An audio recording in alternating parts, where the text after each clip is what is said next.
سرآغازی سرودم توی سرچشم مایی بود و نبودم توی مادر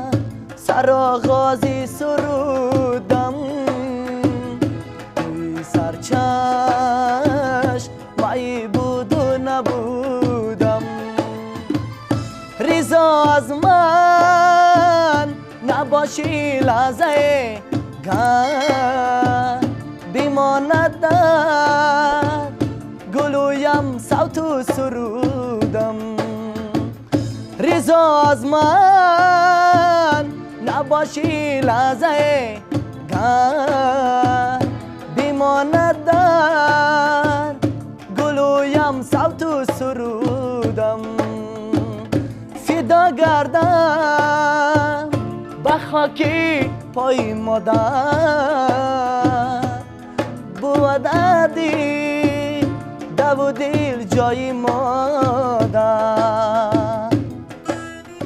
کسی که از مهر خود پرورد ما را